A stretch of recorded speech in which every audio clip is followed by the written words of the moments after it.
Girls being girls being girls being girls.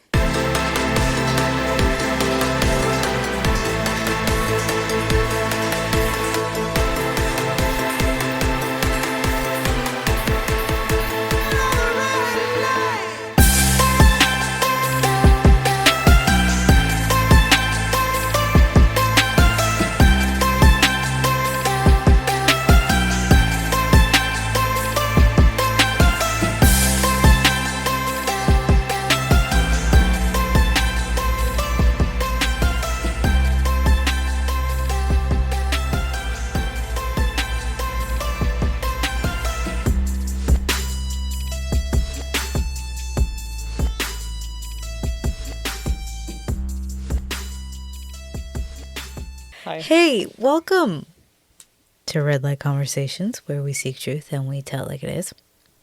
I'm your host, Anjelica Joyce. Hi, I'm Sarah. It's so beautiful and simultaneously creeps me out all at the same time. Please enjoy our podcast. I love it. Okay, so I think we're here to technically do a pop culture. I bought a new notebook today, by the way. Love. Also, Sarah, how are you? What is going on? What's been happening? What are you into? What are you watching? What do you want to hyperfixate on? Because Okay, no, you know what? Okay. Vincent Price. Let me just take a second to appreciate a new fixation that you have introduced me to. Dr. Phibes. He is Phibes. so many different things. So many different things. Even if the movie itself is a 2, he's generally the chemistry that at least gives it that 1 star for me. Latest things I've seen him in: Theater of Blood, Vincent Price, Shakespeare, Petty Revenge. Give me, yum, yum, yum. And then the one I saw today was called Monster Club. Stone Cold Sarah 5 star. I'm not going to say anything about it other than just experience it for yourself. Nice. It's officially October. And I love that you bring up Vincent Price because that's Dr. Phibes, which was just like, I feel like one of our just happenstance finds. And truly, if you don't know him from anything else and you think you don't, you do. Because if you've ever listened to Thriller by Michael Jackson, he's the man. Voice? I think I knew that. I think you told me that. You told me that when you were looking up his discography, but that's what stuck with me because 100% we all know him. We just don't know him. And I'm a vocal fixation girly. You know me. I like a nice unique voice. Give it to me. It's officially October, Sarah. Spooky season. And I mean, genre weeks again. We took a little break. I have so many still.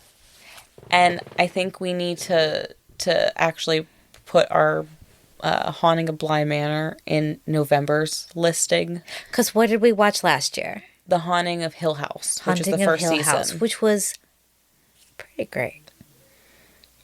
Cinematically beautiful. Great storytelling, because it had me captivated the whole time. You know how I am about plot. Character development, 10 out of 10. 10 out of 10, because you definitely care about kind of all of the characters by the end.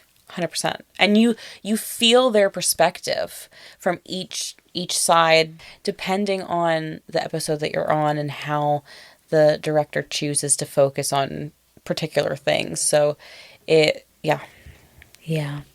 Gets me crying every time. Really excited about spooky season. Number 1, because I just bought our tickets to go see Scream in theaters, ma'am. I'm truly trying to think of how I want to dress for the occasion. I feel like a combination of red, black, and white is the correct color scheme. But I think I bring up Scream to segue into that beautiful TikTok that I sent to you of Sir Stu and Billy. Oh. the chemistry. Which is really Matthew Lillard and Skeet Ulrich, who are essentially flirting with each other on stage as what has been posited, Sarah, as the first two husbands of the horror genre. How do we feel? I would like to say that we never got to say it or record it or put it out there in the world before anybody else did, but I would like to say that we have spoke about this before.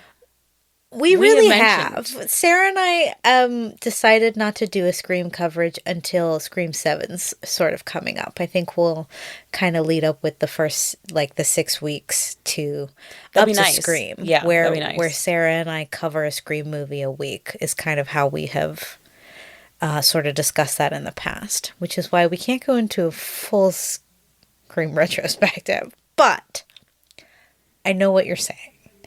Because, like, I don't know that there's a lot in the horror universe where people are talking about the sexuality between Stu and Billy.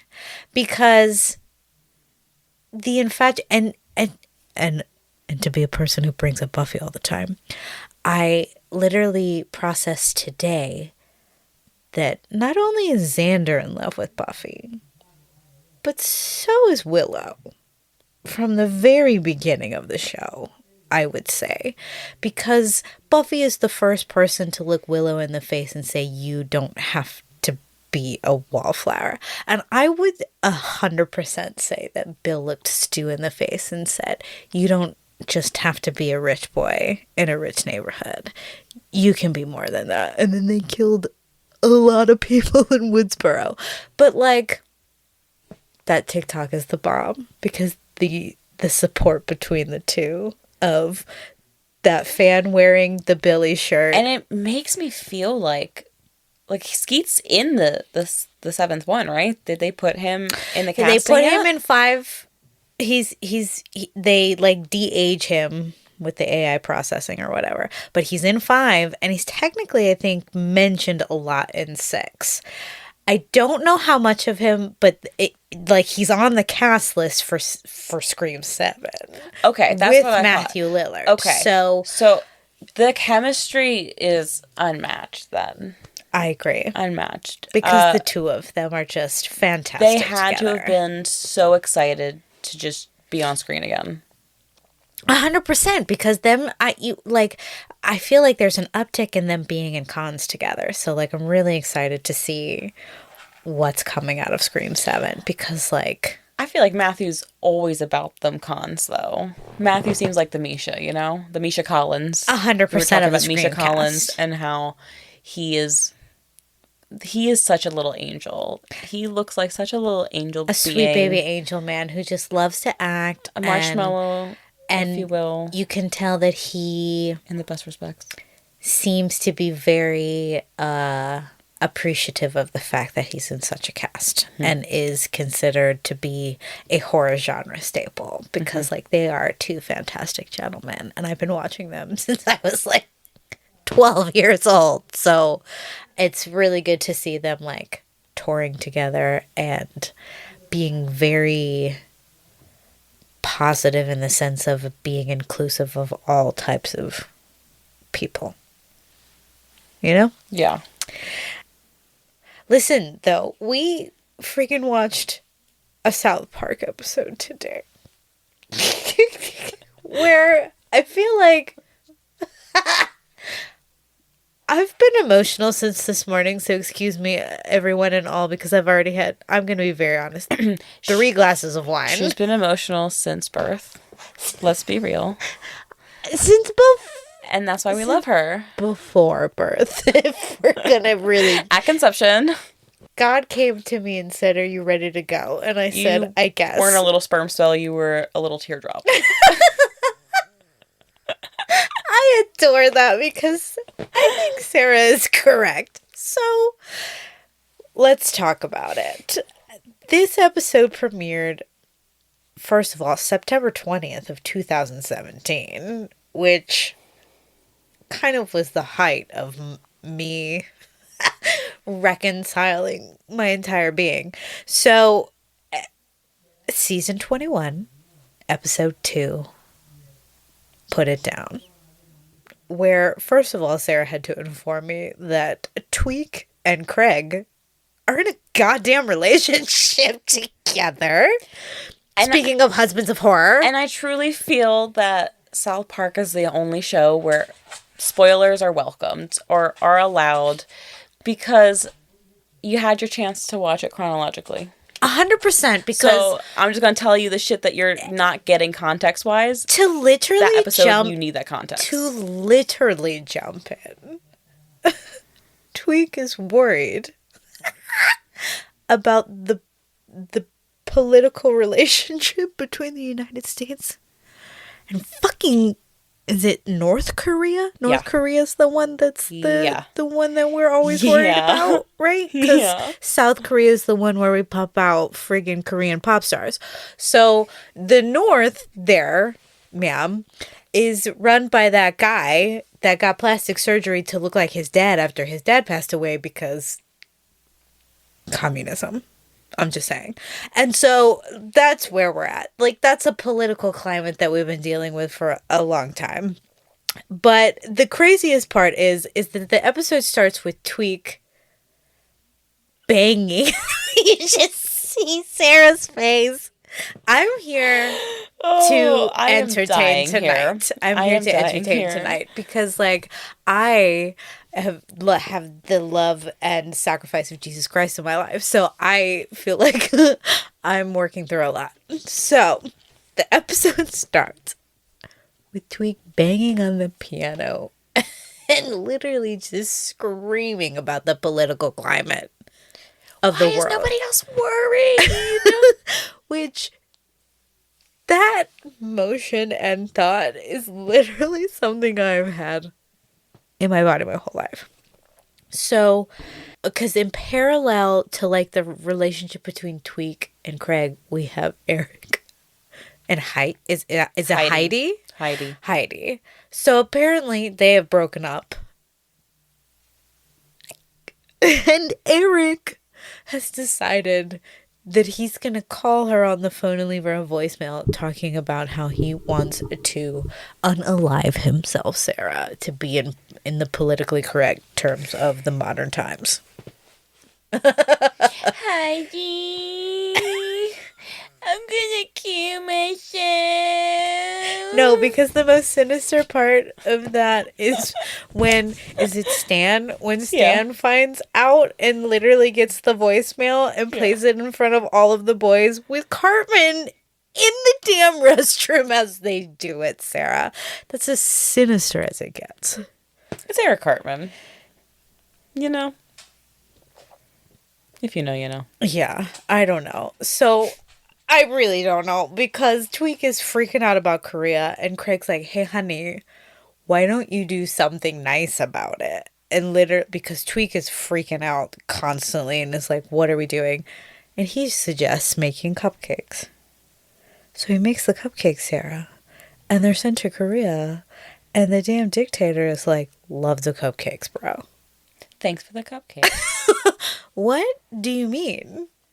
I literally thought the whole time that they were potentially going to be full of poison. Why would Tweek do that?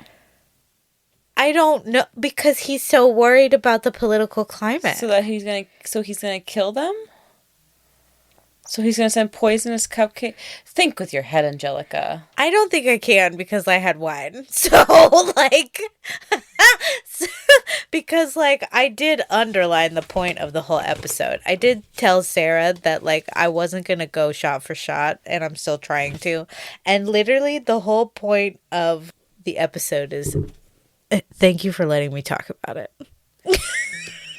You want me to give you a Sarah, like, yes, 30-second rundown? I do. I really do. Because I feel like there's like 2 or maybe 3 major things that were going on here. But basically, Eric, throughout the entire episode, is threatening to kill himself. 100%. He is trying to take attention off the fact that it is actually Distracted Driver Awareness Week. And so PC Principal's like not having this bullshit suicide awareness because now Eric's embarrassed that he got outed to the guys. Tweek's freaking out over the political state because Mr. Garrison, whom is the damn orange face, tan face president. To be fair, the cartoon version of it is a great transformation. Thumbs that keep on tweeting and constantly out tweet for... Tweet don't care. He's at an amusement park right now. He don't care about you guys, like, stirring the pot. Yeah, because basically the president has trouble. insinuated that Tweek does not give a flying fuck about anything. 100%. And because of this, he's, like, brave, and we should look to him as an example, which is fine, I guess. But as a person who has 100% identified with Tweek, don't look over here, look over there.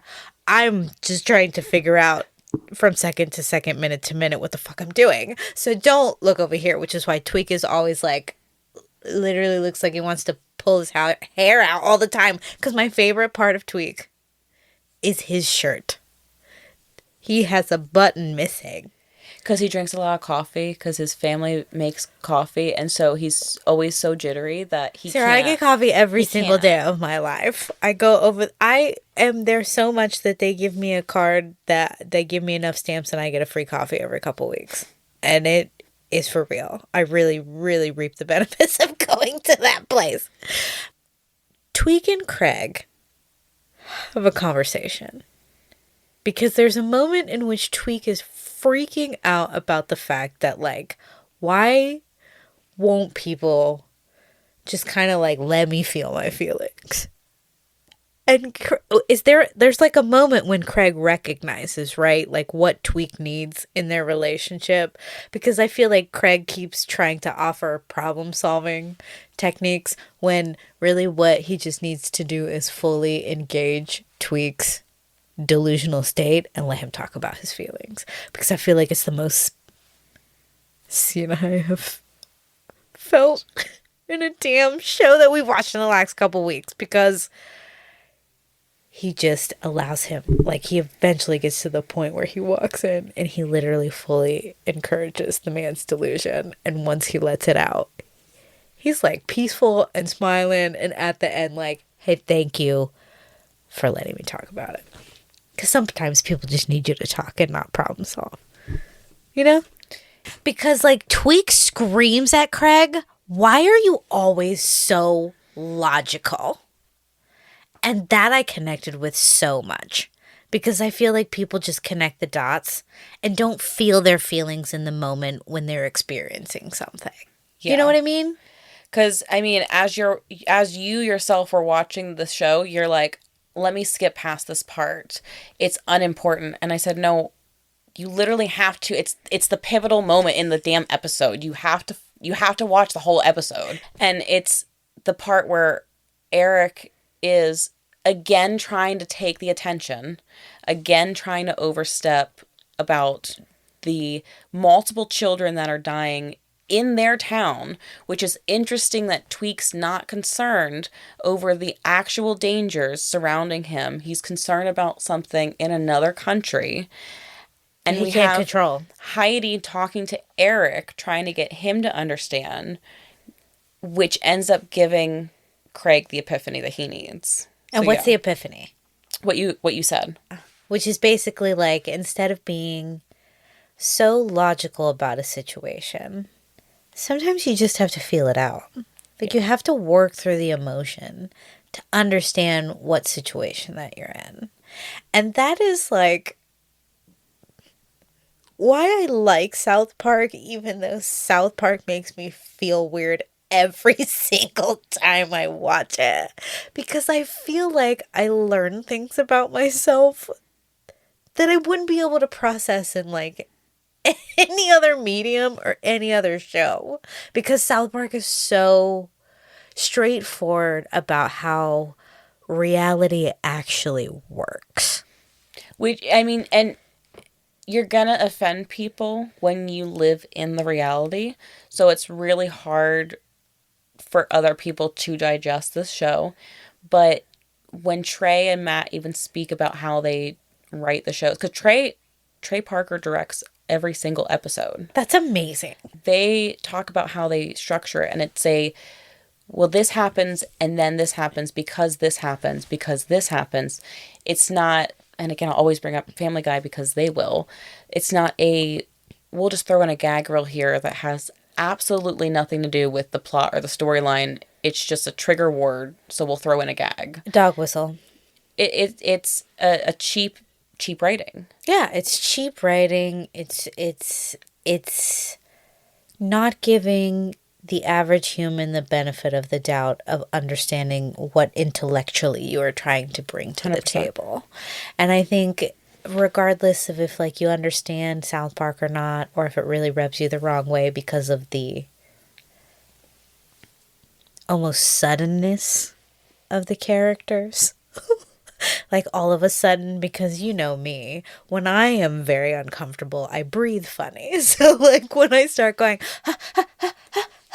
Yeah. you know that it is fully affecting me as a human being because it's causing me to take a breath because it is fully hitting in not just my like That is your reaction if you were getting chased by a slasher. yeah. You just stay there frozen.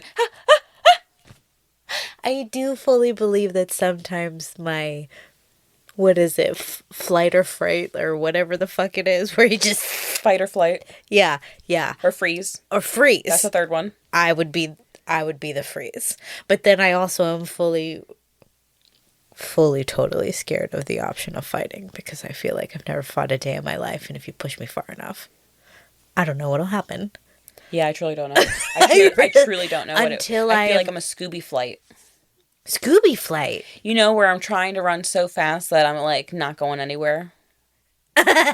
Or in that moment, I'd be like, oh, I get it now. For those dumb bitches that always fall when they're running from, I'd be like, oh, I get it. Oh. An Alaska moment, if you want, if you will. In Alaska. An Alaska. If you know, you know. If you know, you know. No, it's so strange because like Sarah has said before, I will get so entranced by South Park, a show that legitimately makes me uncomfortable probably every 9 times out of 10 that I watch it. But sometimes it is a show where I feel so seen and heard and understood. And the creators are whom? Trey Parker and Matt Stone. Okay, well, thank you, gentlemen, for having a show that is, number one, been on the air for 27 seasons? Yeah, they have a contract for 30, and I'm really scared and probably saddened that they're probably going to be like done after 30. Interesting. So, and I don't upsetting. know, and I don't think that's even a funding choice. That's probably like that's their decision. Their decision. Like even my boss and I, Frank, were talking about this today. Franklin, hello. He was like, yeah, they stated that they just wanted to be 30 and done.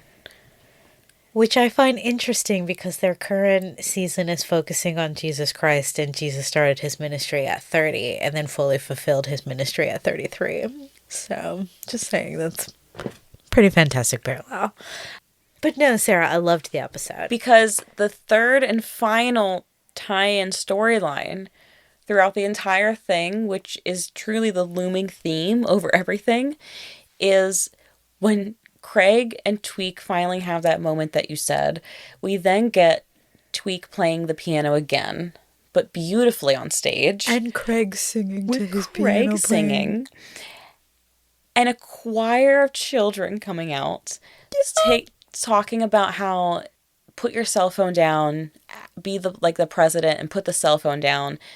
Telling the president to put his cell phone down and to stop tweeting things. It's been a hardcore narrative for the last going on 5 or 6 years now because Donald Trump doesn't know how to act, which is like a fantastic thing. But as far as like the narrative of putting your phone down, how many times have you and I talked about just getting flip phones and trying to like pull so far back away?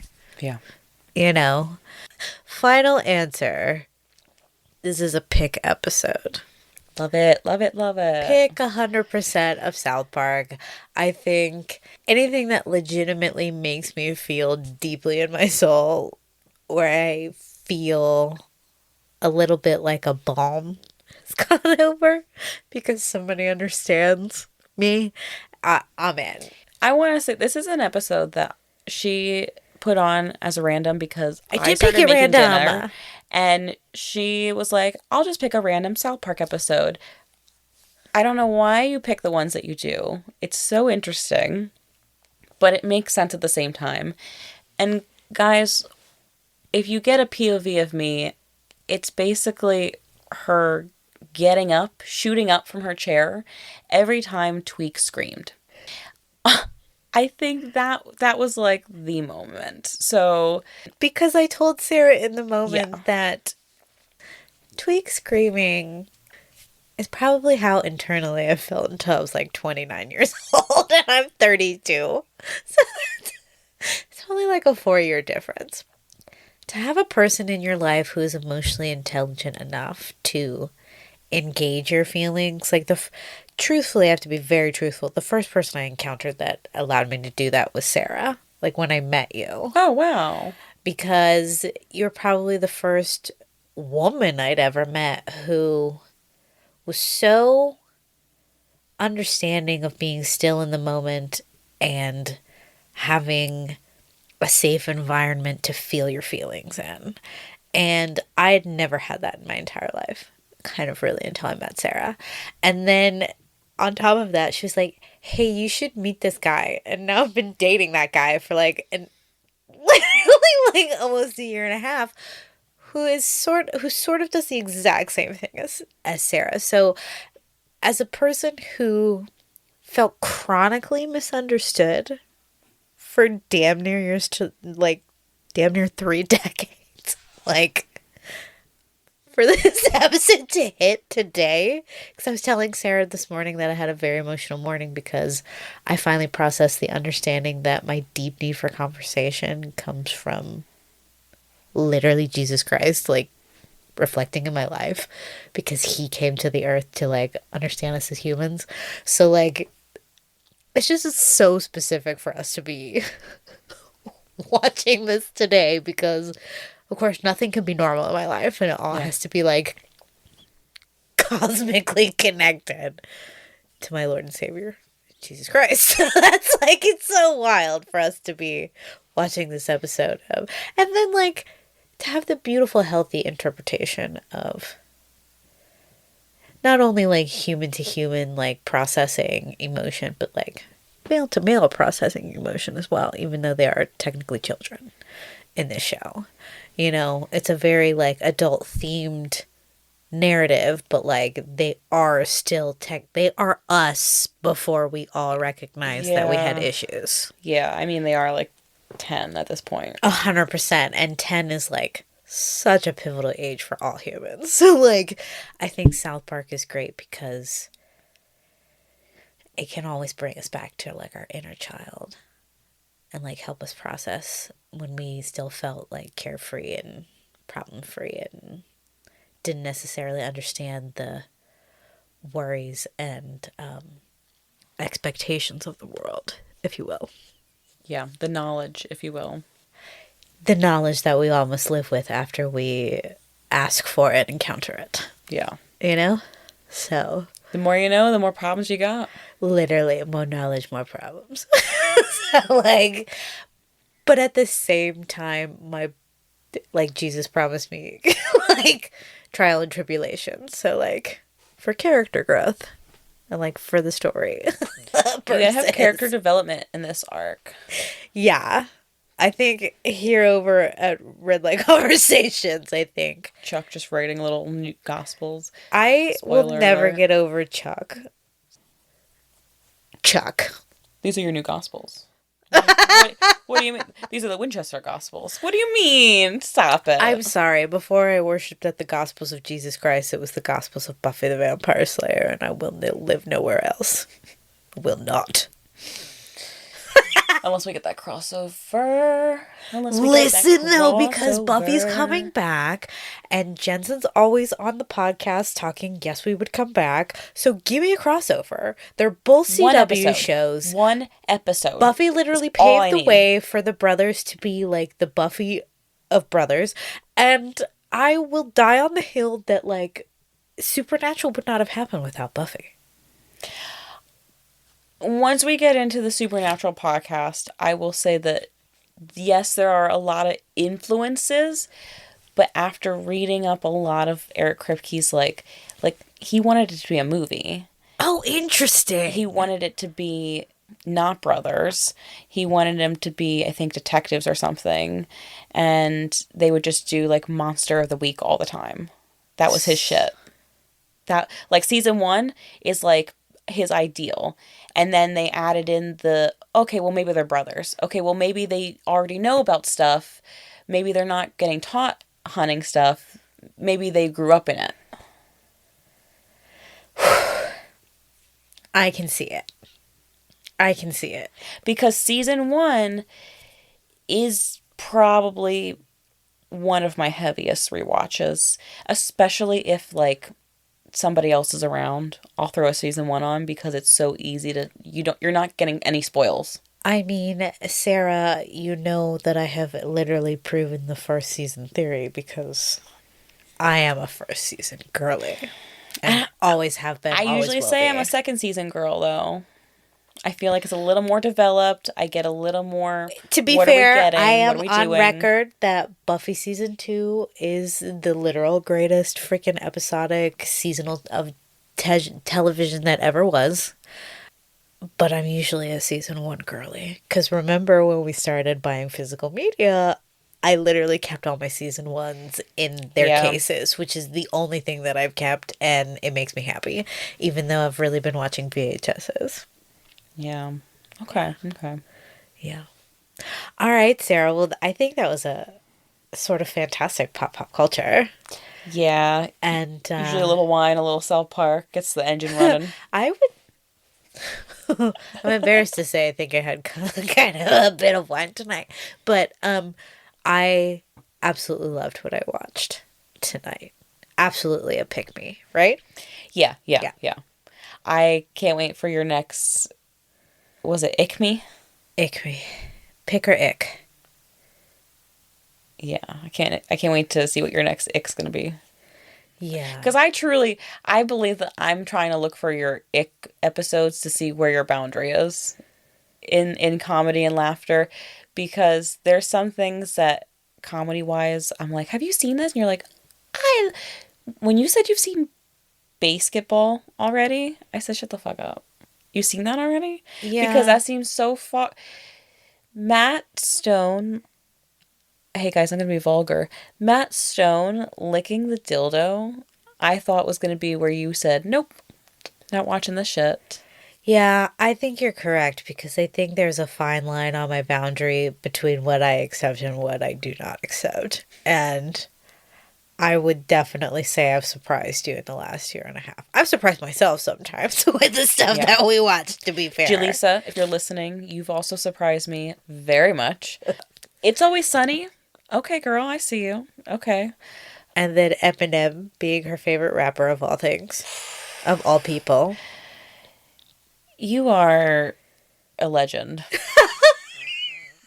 Also, literally the only person that Sarah has kind of really said that she thinks that if you came here and stayed with me for 2 weeks, that she'd just be so happy because we would just like cook food together and watch TV. Also, your bean recipe was amazing. Yum, yum, yum. Thank you. Yum, yum, yum, yum, yum, yum. Yum, yum. I don't think I did it justice. Anjelica says it was pretty good. I think it tasted like Brazilian beans, bro. So. I have no reference, and so you're gonna have to come here and make them for her so she has a reference. Yeah, I feel like I messed them up. So also, she's into baking. SOS 911. You could teach her how to make pita bread because when I was living with you, that was the best thing that you were making me.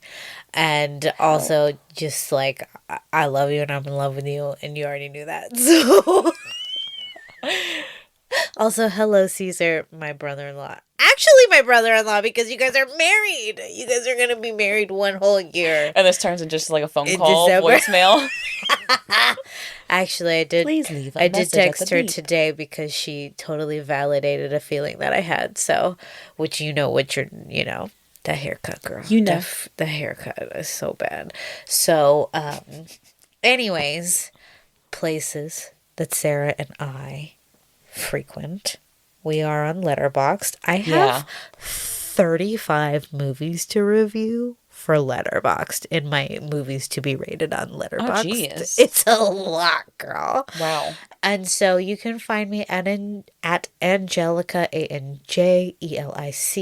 Anjelica dot Joyce, JoyceEE. And you can find Sarah.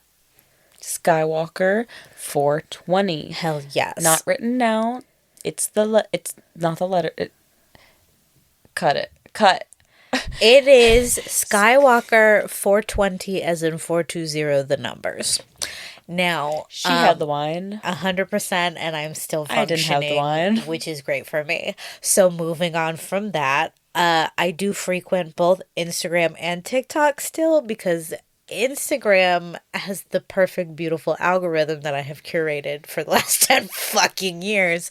And then TikTok has all of, like, literally every subject I've ever wanted to have in my whole life. But we don't have a TikTok page. We might have a TikTok page. I think we have a TikTok For all them page. youngins out there, Instagram is what them old people use. Oh, yeah, because Sarah doesn't even have an Instagram. So if you're looking for me on Instagram, which is, again, Anjelica.Joyce, JoyceEE, and then Angelic.Stitches, ANJELIC.Stitches, because I am an aspiring professional cross-stitcher.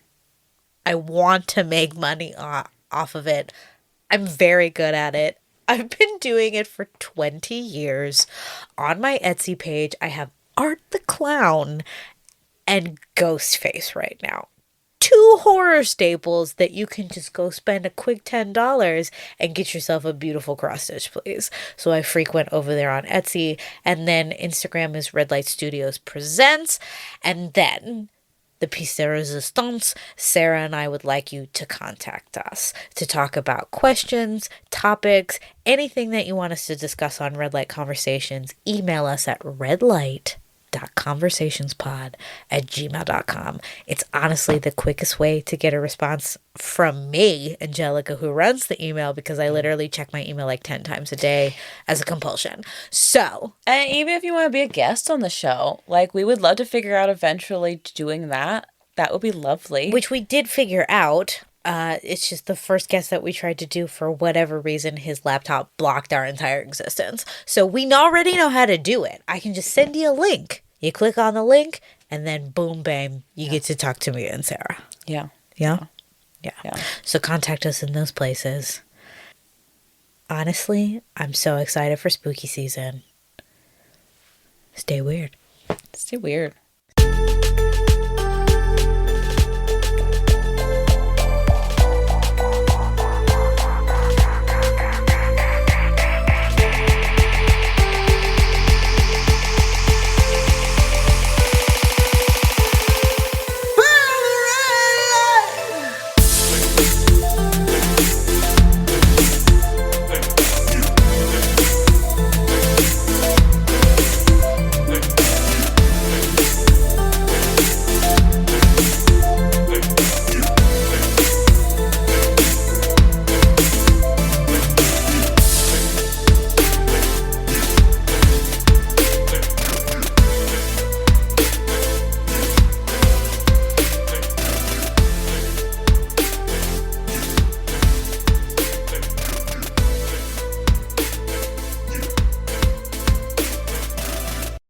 Hi, I'm Barbie.